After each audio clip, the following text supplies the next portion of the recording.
Good evening, everyone. My name is Ashanti Carter, and I'm the program manager of the Rodham Institute here at the School of Medicine and Health Sciences at the George Washington University.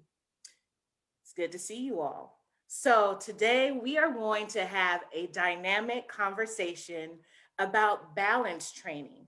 But you already know how we do it. You know how we start our webinars. I'm going to share a few words about the Rodham Institute.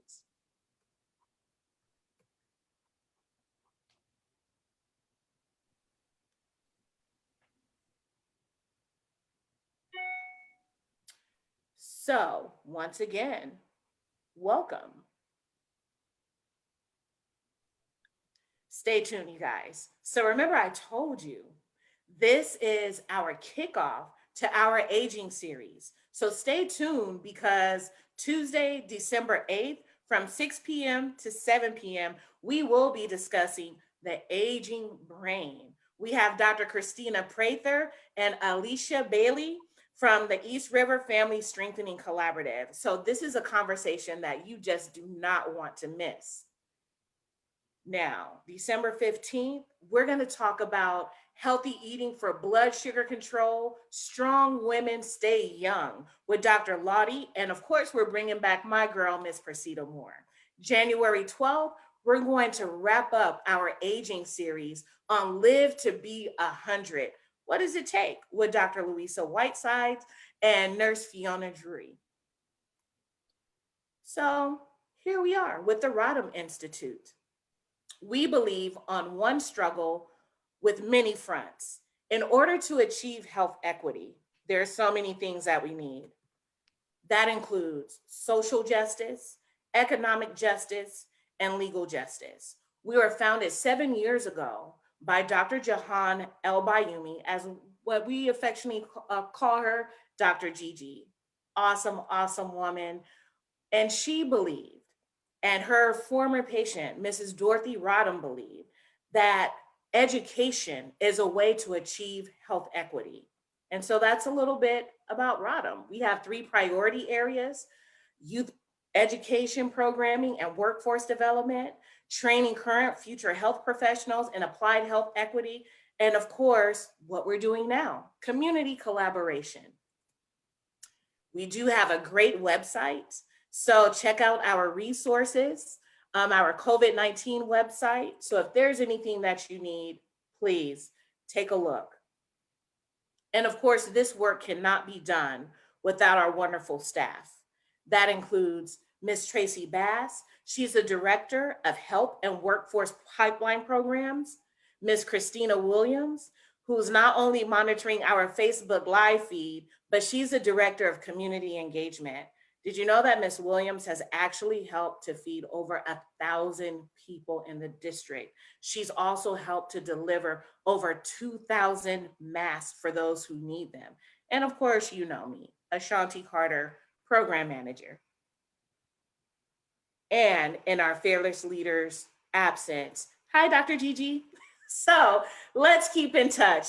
Those are our handles on social media. Follow us on Facebook, you guys, but don't just follow us. Leave a comment. We need that algorithm going, you guys. Make us official.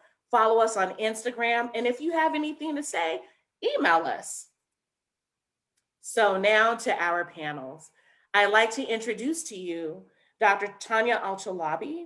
She is the assistant professor of medicine for the School of Medicine and Health Sciences, as well, which is located at the George Washington University, and Ms. Percita Moore. But since we're still here, I want to give them their respect and read their biographies. So if you will please indulge me. Dr. Tanya Alchalabi is an assistant professor of medicine who has been with the GW Medical Faculty Associates since 2013. After her residency in family medicine, she did her geriatrics fellowship at GW and later joined the department as a faculty member. Her particular interests in geriatrics are memory and post-acute long-term care. She co-directs the Geriatrics Outpatient Memory Clinic, provides mentorship to geriatrics fellows, medical students in outpatient and transitions of care arenas. She also teaches preclinical courses in the School of Medicine. She has published about transitions of care and is an active participant in clinical research about memory disorders. Now on to Ms. Percita Moore. So, Ms. Percita Moore is an acclaimed health, wellness, and fitness entrepreneur at Bodies Inc., where she works extensively within the digital, entertainment, and medical sectors. She has over 2 decades of experience and hundreds of successful client stories of reaching their health goals.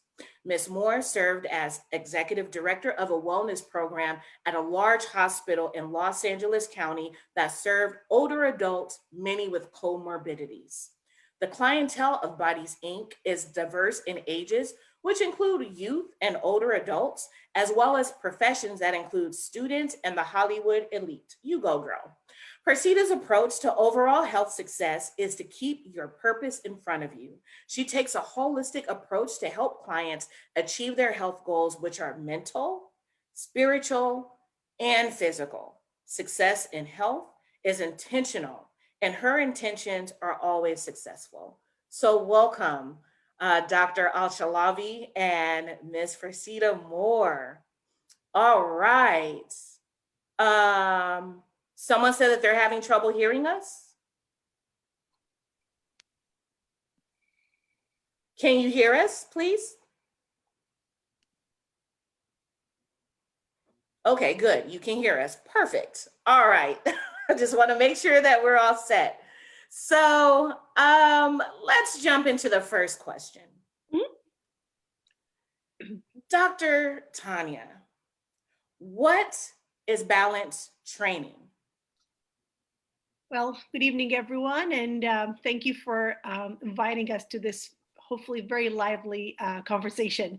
So, balance training, it's doing exercise that really strengthen the muscle that help keep you upright. They could be like leg exercise, it could be your core strengthening exercise, and there's so many different types of exercise you might heard about that can help with your both pose and balance. Some of you might heard about yoga, Tai Chi, and other types of exercise. Okay, that's great. So, this question is for the both of you. Why is balance training important for aging successfully? Ooh. Um, so let's think about it this way. Fall, as we all like, we worry about it as we get older, we start worrying a lot about falling. It does happen as we get older, but it's not a sign of healthy aging. It's not a normal part of aging. What is normal part of aging, for example, that you might start having some arthritis, like wear and tear to your joints. You might start having some changes happening to your vision, to your hearing, to your sensory input, which is when you put your foot on the ground, how that messaging get transitioned to your brain. That all can be part of aging, but the actual fact that we tend to fall as we get older, that might be related to some reversible at times causes. That's why we need to identify that, and we need to work on our balance and training, our core strengthening early on to prevent that from happening, because there is no, like, it's in other words, it is good that we sometimes be like, okay, you fell last month or 6 months ago, let's work on your strength and gait and all of that. That is all important, but it's more important to identify that this must be kind of a lifestyle to prevent things from happening, prevent weakening of certain muscles. Thank you. Thank you. That's a great answer. Do you have anything to add, Persita? Well, I mean, I believe that coming from the fitness aspect of imbalancing, it really is identifying where your core is. I mean, when we think of core, we typically talk about the stomach because that's all we know, right? But when you think of it from a skeletal perspective, it actually is the anterior and posterior. So it's the front of you and the back of you. We don't tend to think of that. So we engage ourselves in waist training and things like that to aesthetically look proper, but you really want to understand it starts from proper breathing. So Dr. Tanya identified things like yoga and Tai Chi, and those are awesome, but I always stress that in order to keep your core strong, you really need to add weight training in. It's absolutely impossible to keep it with just what you would call more of a meditative, extensional stretching type movement. Tai Chi and yoga do identify breathing, but the funny thing about it is actually you actually breathe in those two exercises the opposite way as you would actually breathe for fitness itself or resistance training. So I try to have my clients do it all. It's really important to have balance across the board. You want the resistance because you want to understand that your bone density is important. And as you get older, there's absolutely no way around losing the density. The more you are aware of keeping the density alive and really staying as, you know, on point as you possibly can, it makes it so much easier to then sustain as you get older and be a little bit more aware of what your body is doing, more so than, you know, just not being aware and waiting until it's not a preventative measure, it's actually a necessity. So it is something that we all should actually take heed to way before, you know, we hit an age bracket where we need to look for assistance or feel as if we're in the geriatric platform. We want to actually do it and do it right away. Right. So in my 40s, it's something that I'm already identifying to be able to do. I've been doing it for 20 years. A lot of my clients come to me in their 40s and in their 50s, and they feel as if, you know, this is something that they want to get in touch with their body now.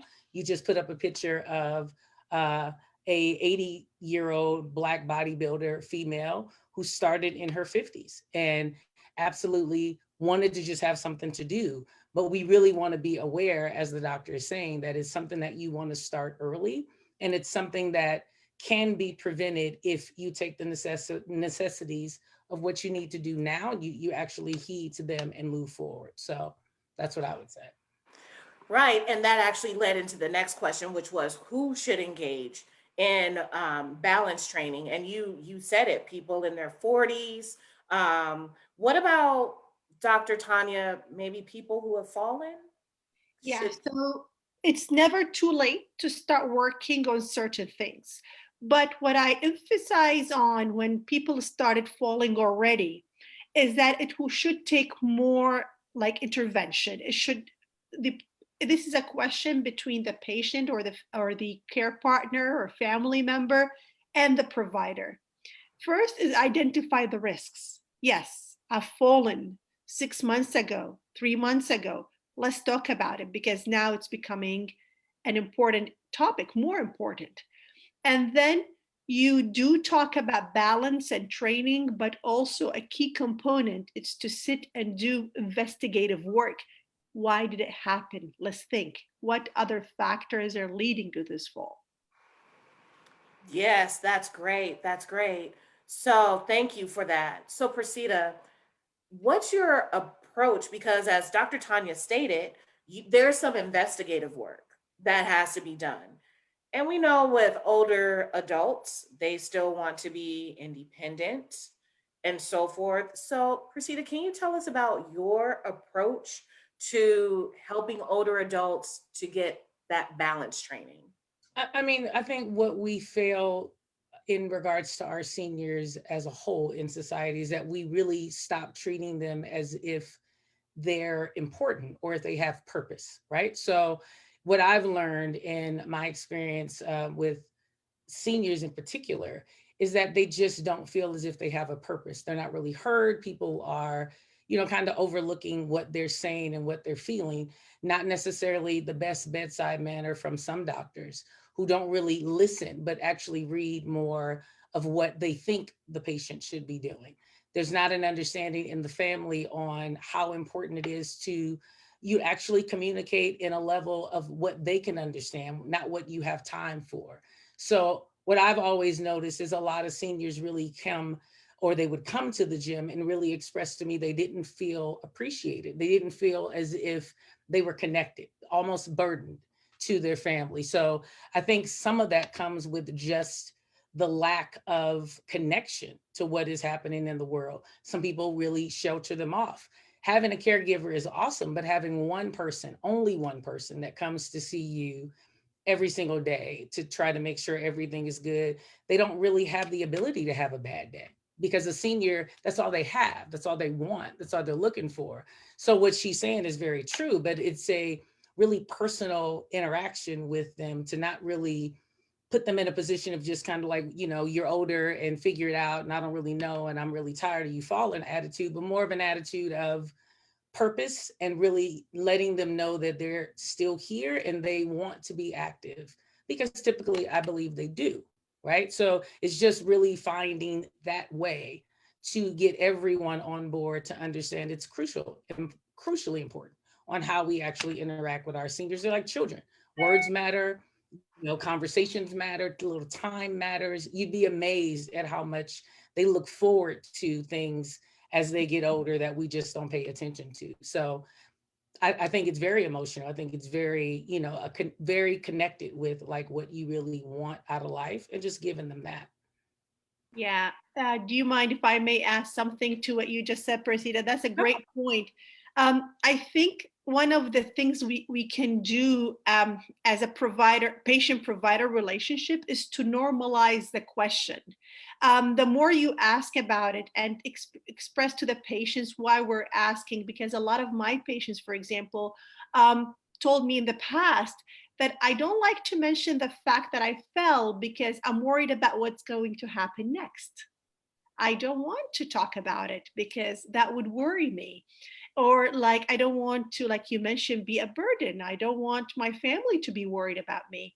So if we start as providers, I mean, normalizing that conversation, and it's going to be part of every visit, and explain why you're asking these questions, that will open up the gate a little bit about, okay, it's a normal conversation. I talk about different things with my doctor, and this is part of it. And explain why you might be concerned.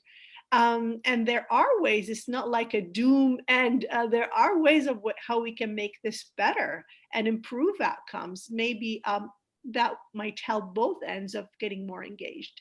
Yeah, I agree with that. Yeah, that is great. That is great. Now, looking at COVID-19, that we have a quarter of a million, almost a quarter of a million people who have lost their lives behind COVID-19. And I know when it first came out, it said, well, hey, our seniors are really vulnerable. So as a result, a lot of seniors are staying inside. Some people have said, you know what, I feel like a prisoner in my home. So our seniors are isolated. What can we do, Dr. Tanya and Percita, even though a senior is still in their home, what can we do to make sure that they're still active and they're maintaining that balance training? Um, when we say seniors, I don't like, we have to think about their functional level, because not all 65, 75, 85-year-olds are the same, just like any of us. We have different functional baseline.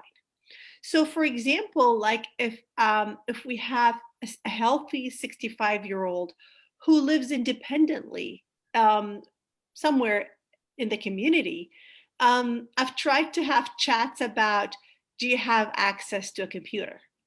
Can you walk around your house safely with a mask on? Do you have access to some Zoom fitness kind of activity? Is that okay? How do you feel about it? Because yes, there are things available and the patient might have that access, but they don't feel good about it. So it's important to address that with them. How would you feel about joining a class online? Is that something you're interested in doing? So that would be at one level. Then we have to think about seniors with different functional level, maybe living in assisted living, maybe living in long-term care. Then the conversation will change. Do they have access to, for example, physical therapy? Do they have access to occupational therapy? With the COVID era, I've had very mixed information coming from different patients. Some of them told me that I fell, but where I live said no physical therapy. It's not essential at this point. And It opened a big conversation about what is essential and what's not. But other senior residents in DC said, no, we still have access and we feel safe performing some sessions one-on-one or virtually with a physical therapist. So again, it all depends on their baseline, and it all depends on what we're looking at. One of the things that some of my patients told me in the past, that they felt um, lost when the physician tell them, do exercise. And they will sit and be like, what exercise? What am I supposed to do? What is safe and what is not? What is helpful and what's not? So if the provider doesn't feel comfortable, or don't have the enough information to share about what exactly you're recommending, it might be time to engage someone from the community, or maybe referring to physical or occupational therapy to have that conversation to make sure that the patient is getting the true benefit of exercise, and not like, because they might be doing something which is great, but it might not be what is needed for them at this point. That's great. Thank you. Do you have anything to add, Percita? I mean, I think I would also add the baseline position is a very strong, I would say medical fact, right? You really have to have the ability to be able to be active. You can't just randomly say it. So I have an 82-year-old mother who lives alone and is extremely active, but this has caused her depression because of the fact that activity has nothing to do with the fact that even if you are active and you're used to being active, now you're finding yourself in a depressed place, same as you would as a 20-year-old, because the things you used to do, you don't do, and change is very complicated. So when you're talking about COVID, outside of even the baseline, you actually have to deal with, how do you handle things that you normally could do? How do you wear a mask for a long period of time of 20, 30 minutes? That's a long time. For me, I can't stand it. So I can relate to the inactivity threshold of where most people that are in the community and society as we speak as a whole, of how to actually get going. So I think we'd actually have to deal with that fact outside of just the premise of what's really happening. Can they be active? I don't want to be on Zoom every day, what I mean? And I'm nowhere near in the level of saying my capacity to get on and off, it would be my mother's, right? There's plenty of seniors who are extremely active and still don't have any access to the computer or can barely understand what it is. So there's just this disconnect of trying to normalize things that aren't normal, that I think is a little crazy right now, because you can't really shift in an environment that is continuously shifting and no one really has answers on what to do, what not to do, how much time out, how much time in, what are you doing? It really becomes almost to me a place of really enjoying it in a carpe diem mindset. Every day, you just want to kind of wake up with just the thankfulness that you're up and this trying to find something to do, be it, exercise with the chair or walk up and down your stairs or stand on your patio, and feeling good about you're not losing yourself within it. Right. So I think that's the issue. That's the disconnect. When everyone's talking COVID, we're still not addressing the fact that none of us have an answer at all. So it makes it very complicated to direct anyone to do anything when it's shifting so quickly. Right. So I feel for the medical industry because it's very complicated. They're supposed to know everything. Right. That's like what it is. How exactly are they supposed to know everything when even they themselves, who spent years, trying to figure out what's happening, have no connection? So I think it's very hard for not, as she said, not only the seniors that are active with the baseline, that's fantastic, they're used to being out and cycling, to the person that's in the care center who, is now around individuals in management and staff who are themselves scared. So I think that energy of just the unknown is really driving people crazy. And I just stress for anyone that I'm coming in contact with, is it's a daily journey. We're so used to planning and being able to tell ourselves what we're really doing. It really is a daily approach to really trying to figure out what you want to do. Some days you want to move, some days you don't. Some days you want to just lay in the bed. I tell my clients, lay in the bed, lift your legs in the air, take a deep breath, and just be thankful for it. It's enough for you to be able to decompress the body so that it does not have all of the disconnects of what society is doing right now. So That would just be my take. I think what the doctor is saying is amazingly factual in regards to people don't really understand the word senior is not just, incapacitated people. I mean, it actually is something different.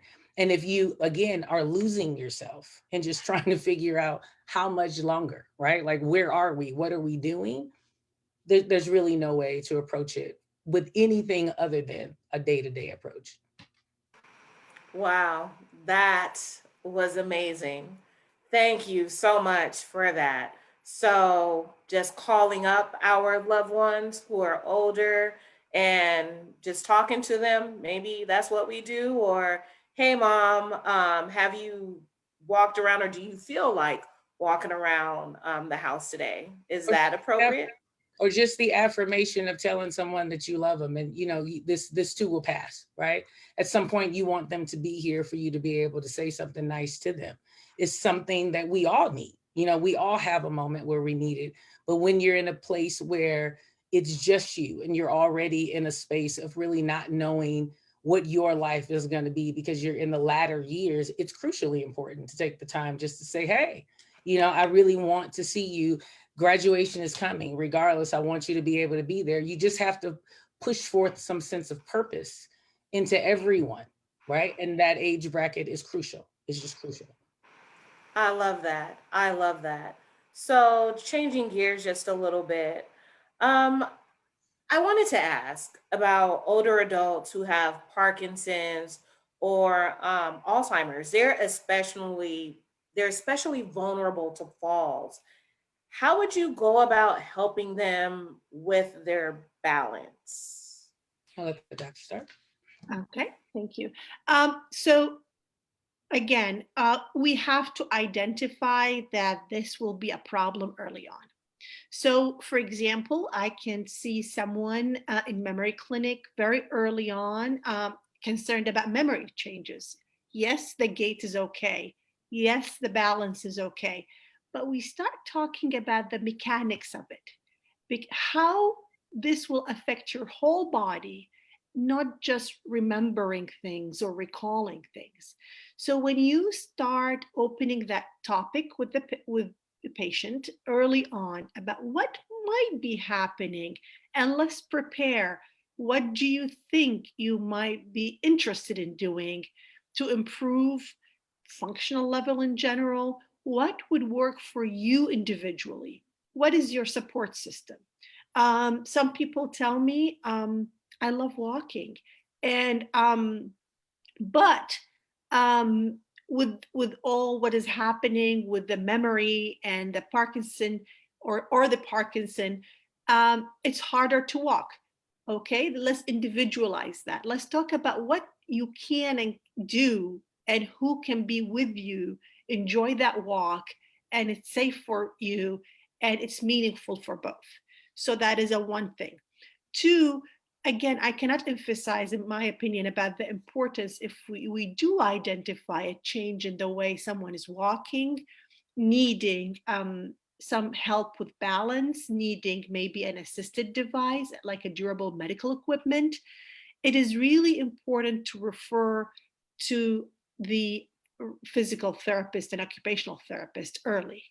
Why? Because if you are using a cane or a walker, or you're needing one, it is good to know which one to pick. What is good for you? What is good to maintain a good posture and not create other problems because of using the wrong equipment?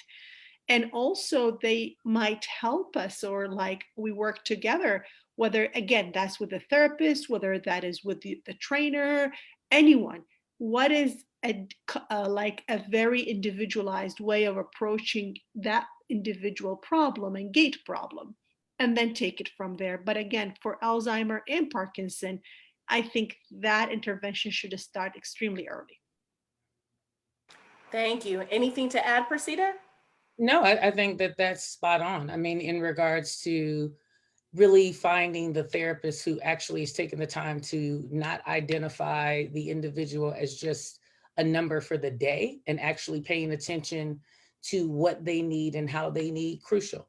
most people that I've interacted with in the, decades that I've been playing with this is more in a position of not really enjoying the medical approach, right? I mean, when you're talking about physical, people are vulnerable. So it's a different type of a vulnerability than would be if you were in the hospital itself. I mean, even I have some sense of anxiety once, you hit the doors, you just don't know, right? I mean, the doctor could say anything and you feel good, but they say no. That part you're used to, but what you're not used to is contorting your body in a way that you have to be vulnerable enough to express what you're feeling. So I've always tried to get everyone to use music. When you're talking about memory and you're talking about things of that nature, it's always been identified, and studies have been shown to actually identify music as being a key attribute for the senior population that would be in that sector, to be able to actually identify where they are and what they're needing to feel and how they can actually express themselves better, because it's a two-way street. The therapist or the trainer, whoever, cannot communicate with someone unless they're communicating back. And it's a very different bedside manner to actually physically touch someone and really try to express what's happening at the right time. So for me, what she said is key. I mean, you would be amazed at how many people don't get the right equipment at the top.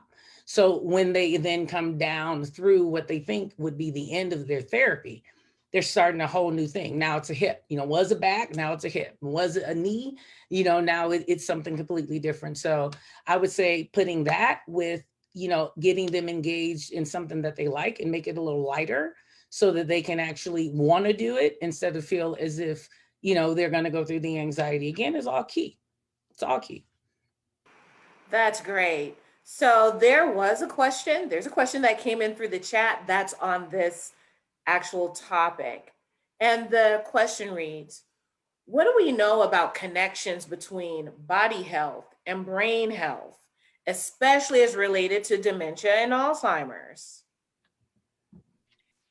So when we think about dementia, I like to look at it as an umbrella.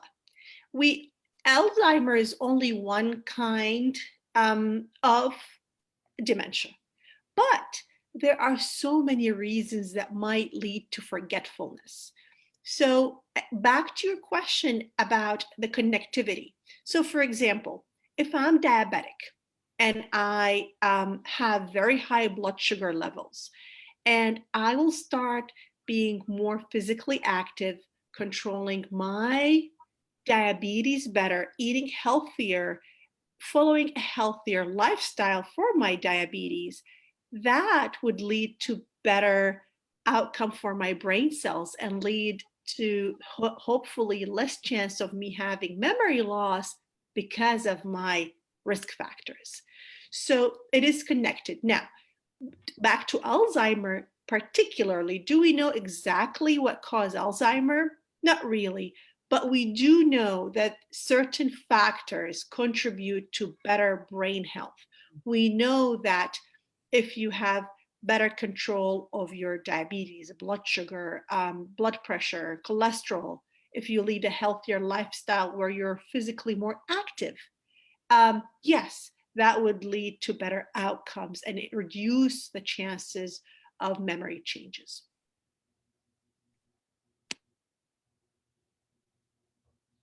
Thank you. Thank you so much. So I have another question for you. Now, this is about nutrition. We spoke earlier about preventing falls. What can we do with our diet and nutrition to prevent, falling down, just making sure that we're balanced and healthy? What can we do? Okay, so that's a very good question. So let's think about osteoporosis.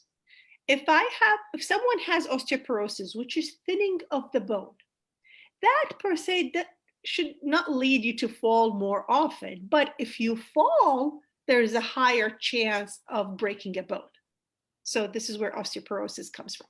So if someone is diagnosed with osteoporosis, then I should think about good calcium and vitamin D intake, about weight-bearing exercise like Percita mentioned earlier.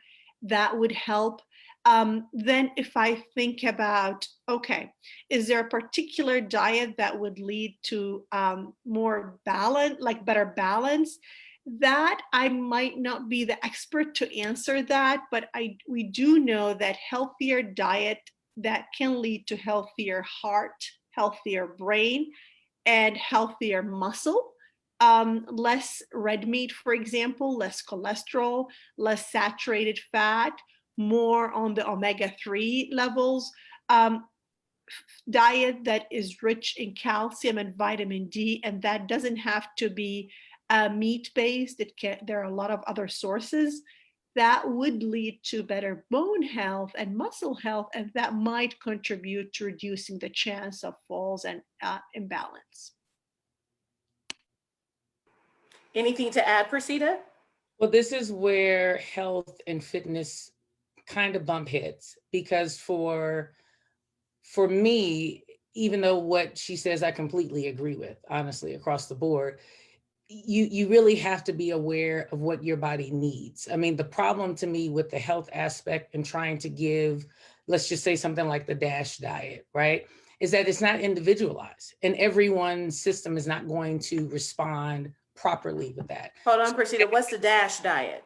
DASH diet would be something that would be more of a diabetic kind of high blood pressure type scenario, right? So when you usually have your level, I mean, and correct me if I'm, if I'm not explaining it right, Dr. Tanya, but it's more of something to really keep your hypertension levels down. Your salt typically is under about 2,000, is it milligrams? Is that right? I don't know what the M is. I can't remember. But needless to say, it's under the standard 3,500, right? So you look at it, because I'm not a nutritionalist, so let me be clear.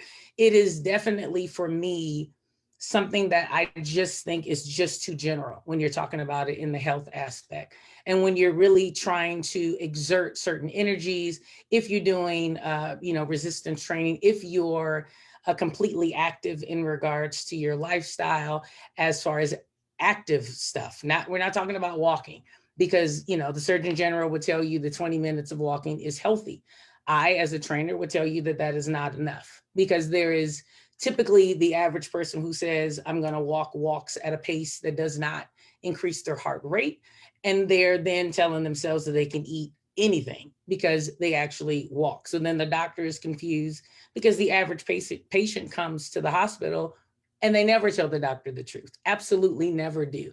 So it's the most comical place where I feel like I need to walk in with each individual person to say, you can't even get the proper information from the health professional if you won't tell them what's really happening, right? So it's a tricky place. I don't really think it's something that you can just blanket statement and say. I think it's something that you really have to be conscious of your individual lifestyle. Specifically, like, what are you doing? Are you actually working out? Are you really only trying to go into a fast because you want a flat stomach? I mean, what are your intentions? Because there's a lot of things that go along with that, right? And as we get older, we have the misconception that we're Instagram and we want to be that girl, and that 20-year-old who has no children or no realness to what's happening. And I'm not mad at her, but I'm just being realistic and saying, you really have to be in a place of truth.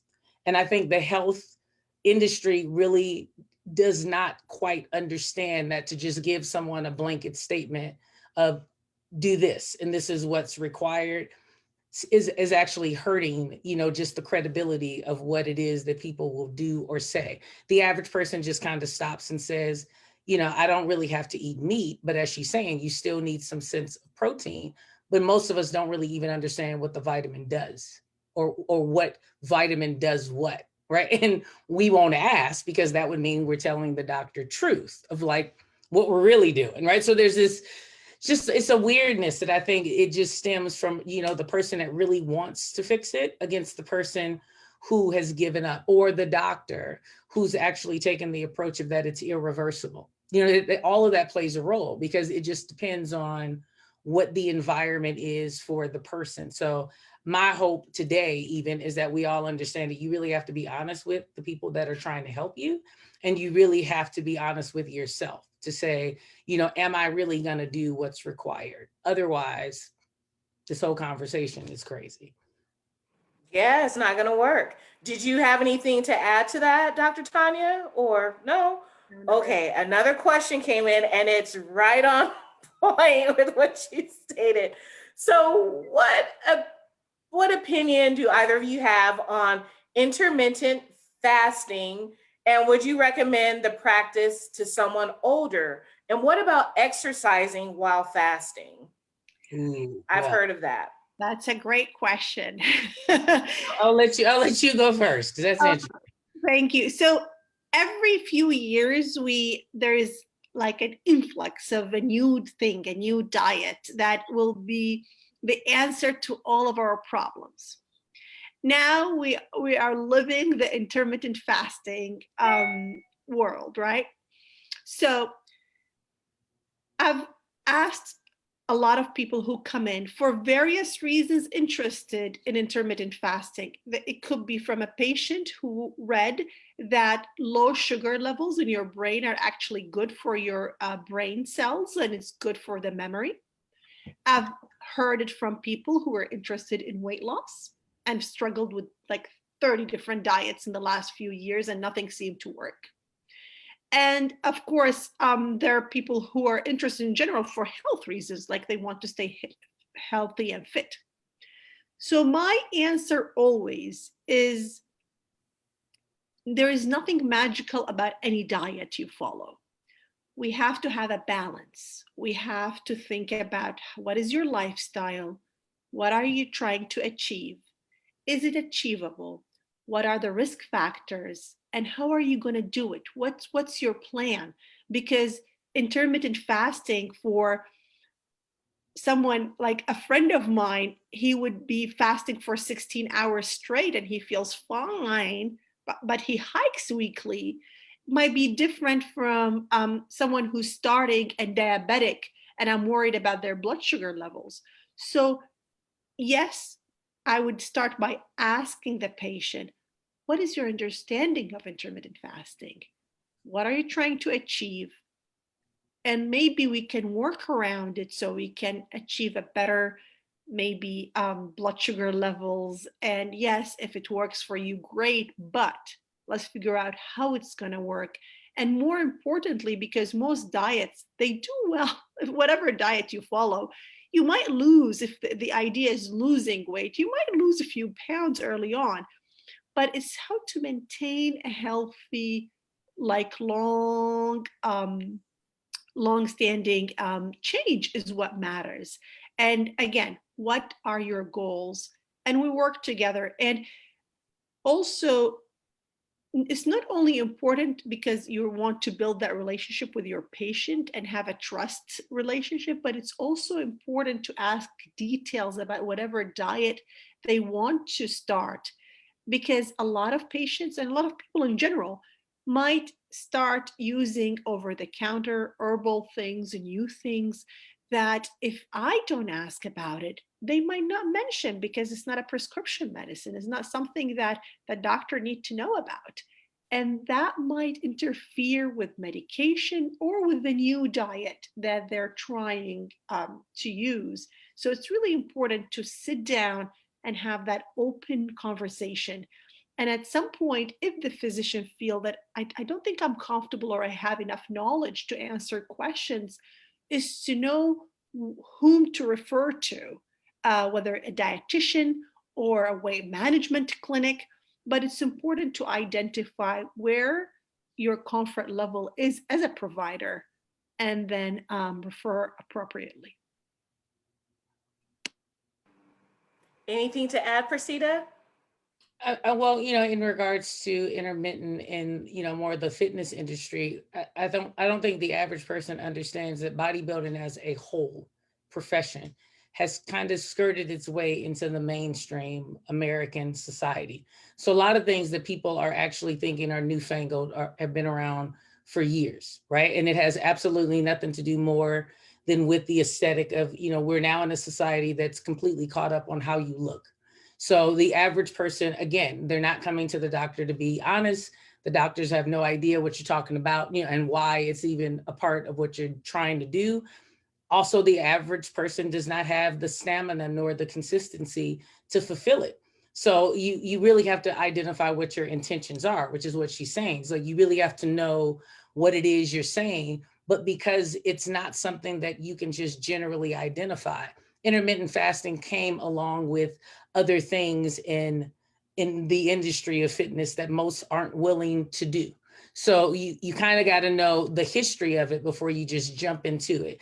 Do you feel great with it? Of course, you're starving yourself. It's absolutely impossible to not feel good about wearing a pair of jeans that you wanted to wear. The question is, do you understand that there's a balance? Even if you're referring to a bodybuilder, they cannot dehydrate their bodies for months at a time. There's an off and on season for a reason. You hear the term, you don't really understand what it is. There's pounds that are put on. There's phases that you have to go through. But yet again, we're in a microwave society where people want things and they want them quickly. The average person that is intermittent fasting is not doing it for any other reason than to lose weight. You don't really hear it for just the general person who's like, oh no, I feel fantastic. Unless it's something more on a, I would call it more of a religious background or something of that nature. The most I've ever seen is for performance. A lot of people feel as if, you know, they really only need this one ginormous meal and they'll give themselves time to kind of burn it off. And again, you don't really know what your organs are doing. You're not really going to the doctor as often as you should. So there's just no way to do anything without the funny part of what this whole conversation is, which is balance. And balance is more than just the falling. It's, you can fall mentally and not understand that it starts in that capacity so that Dr. Tanya can help you physically. So there's a lot of things. I just don't think we want to address directly. We kind of play all kinds of games with what we are really asking. And the truth is, intermittent is not for the average person. It's not even for the person who wants to do intermittent, because again, you can't really do it for a long stint of time. You have to actually know when your time is to do it and when your time is not to do it. And you have to know your history of health. So if you don't go to the doctor, it's impossible for you to know that, which makes it very impossible for the doctor to help you. So you'll be back in the hospital with kidney failure and all kinds of extra things that you did not think would be that deep. And when she's saying over the counter, it's always things that are Senna-based, right? No one talks about that. But everyone thinks if you're pooping, that your stomach's flat, right? So you have every tea on the planet to try to tell you that you want to suppress your appetite, not understanding that it's a consistency of eating that actually keeps the body flowing and it keeps you in a position where you don't really gain the weight, right? So again, it's a hard place for health because it's trying to keep up with fitness and, you know, and marry within the two. And there's just a disrespectful line, I think, that rides between them that doesn't make it very easy for a person to communicate, because the average doctor disrespects the fitness industry to say like, well, you know, that's nothing, you don't want to do that, and it's killing off your body. And you have more people that are now leaning that way. So somebody like Dr. Tanya has an ear and she's actually paying attention. But that, I can't say that for most people that I've interacted with in the medical field. Their opinion is so strong, it makes it complicated to hold the conversation. And in the same breath, their patients aren't really being honest. So if you catch what I'm saying, the balance comes with all of that, right? It comes with all of those things being a part of the facets of what you bring to the table. That is awesome. Awesome. So I hope that person, you got your answer. So you both touched on something and you talked about the mental. So I want to know from the both of you, how do you get your patient or your client, like after falling, there's a mental consequence. There's something mental that happens. For you, Dr. Tanya, can you describe it and then talk about how you get your patients back active? And then Percita, what do you do with those clients who have fallen? So the mental part is very real. Fear of another fall is very real. And I don't know if our participants or like anyone in the panel fell before, but regardless of age, you have sometimes 2 weeks, more, less, of not being aware of how to take the next step. You want to hold on to something, and that can really affect your next level of function. If I continue to be scared of walking, crossing the street, I will not cross that street. And that would lead to, again, changing your lifestyle, changing your habits to try to accommodate and not go through that fear. So that will eventually affect your overall health. So again, an approach, we address it, we normalize it. Like I share with my patients that it must have been, traumatic. Tell me about it. How are you feeling now? Not only physically about soreness, but how do you feel? And then back to our first question, try to identify risk factors, whether it is within something that the patient is having. And once they have that, you have that sense of control that, yes, let's sit down and identify what could have happened so we can change the things that we can change, or something outside environment. Was this something at home that we need to work on? Was this something related to the lighting? Was this something related to the shoes you're wearing? Or is this something physical, like eyes, like the sight, hearing, the way you walk? Let's talk about it and then have a plan. But again, first identify that the fear of falling and the consequences are often not talked about. And they are very important to identify early. So you help the patient get out of that mode and that phase and try to engage in something meaningful to that patient. And again, individualize the care as much as possible, because what might work for Mr. Jones is different that would work for Mrs. Brown. It's different. So try to individualize it and identify what would be the risks early on. Percita. Well, I definitely agree with just the identification of what exactly happened, right? I don't think you can fix anything if you're not really aware of where you're starting, what happened and where you're starting. In regards to anything in life, if you're falling, you have to actually understand that you were moving. So there's some positive in the fact that you were actually happening, doing something at the time that hopefully you would have then fallen down. And getting past the fear is just simply, you're not deceased. You're not giving up on yourself. It's just a matter of really healing within to understand it's something you can fix. It's something that you are in control of. We focus a lot on things that we're not in control of, but falling, when you're in that space, you really have the ability to fix it no matter what it is. And you do not have to worry about anyone's opinion other than yourself. So if a client comes to me and they've had some type of a hiccup, right? Let's just say from a fall to their diet shifted, or, they had an eating plan and they weren't on it. My point is that it happens. Everybody does it. Everyone has the issue. You're not alone in it. So there's no reason to beat yourself up about what it is. Stop, figure it out, make it happen. It's equivalent to me to eating.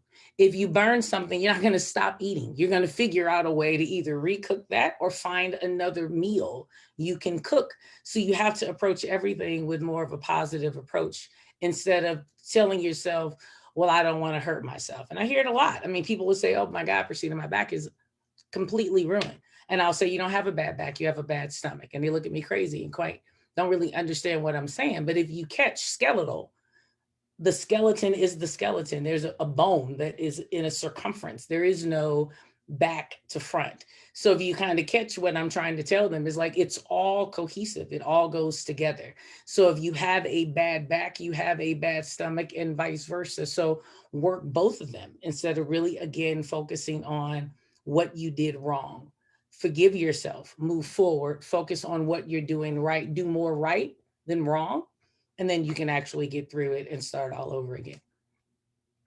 Wow, that is wonderful. Well, in the last few minutes that we have left, I have one more question for Dr. Tanya, and then I'm going to close it. I'm going to turn it over to you both for last remarks. So, Dr. Tanya, we know about COVID-19. things are happening, and then of course there's a flu season. What advice would you give to older adults and even their caregivers about the flu shot? So I might be a little bit biased because, again, I'm a geriatrician on one hand, and I'm a mother of two, and I see how terrible the flu is for younger kids. So it's like double whammy.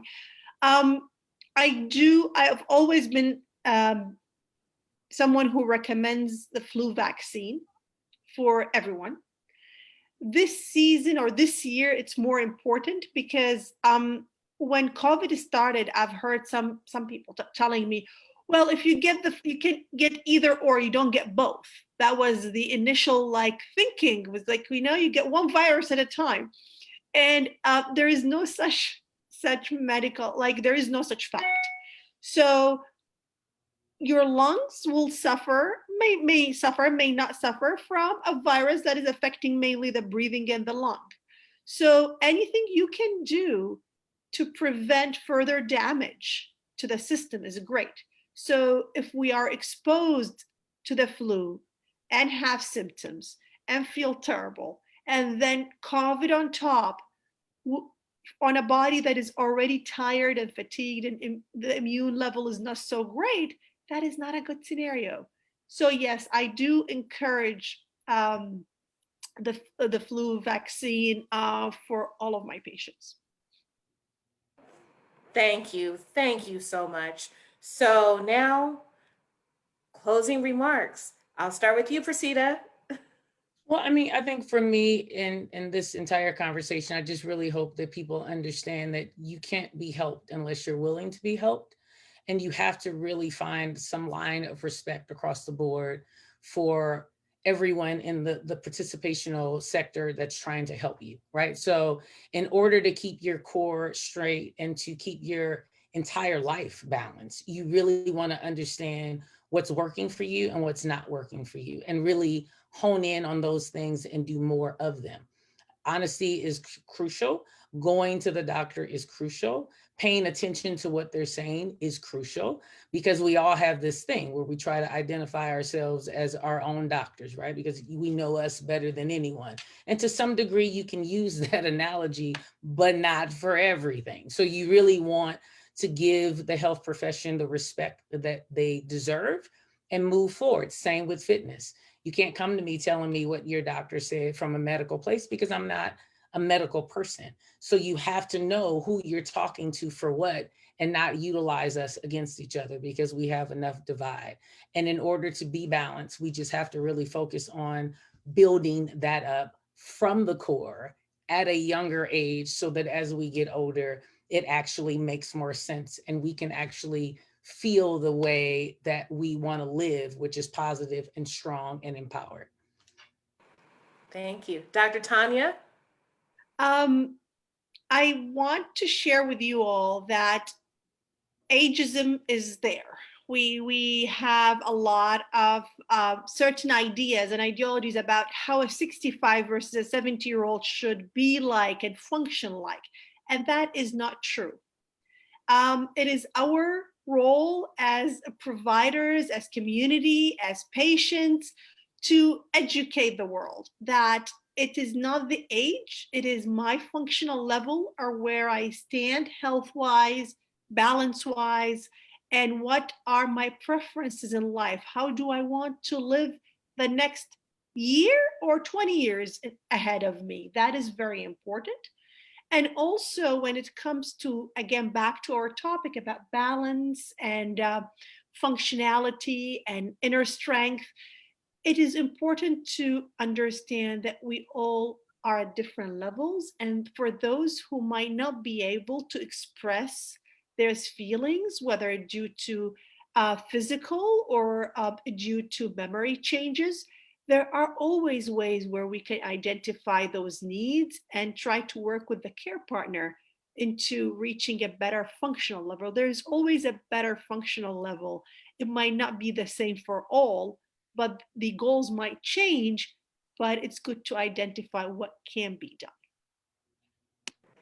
Thank you so much. This has been a great conversation.